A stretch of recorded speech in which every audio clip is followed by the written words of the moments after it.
Ce lundi 24 janvier, la communauté de communes Ardennes-Rive de Meuse signait conjointement avec les États français et belges une convention afin de financer les études sur la réouverture de la ligne ferroviaire Givet-Dinan. Cette démarche commune, soutenue par les élus du territoire, voit enfin le bout du tunnel après plusieurs années d'attente. Effectivement, depuis de nombreuses années, on y travaille. Moi, j'ai toujours cité à chaque fois que j'ai pu. On a travaillé d'arrache-pied avec l'ensemble des élus qui étaient présents, les anciens et même les nouveaux.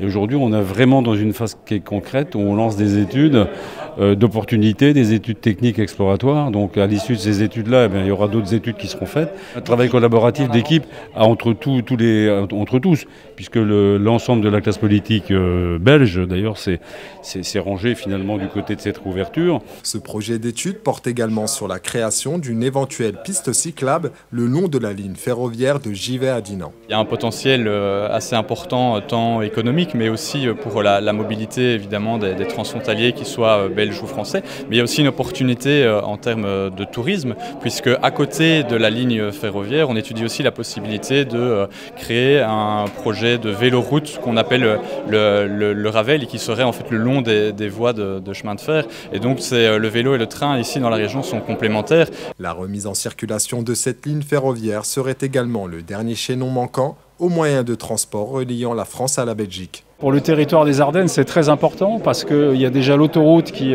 désenclave le département et puis maintenant la réouverture d'un trafic passager pour assurer la fluidité, puisque le particularisme de la Pointe, c'est que c'est une petite enclave en Belgique, et de permettre des flux de circulation dans un sens comme dans l'autre, ce sera très profitable à tout le monde.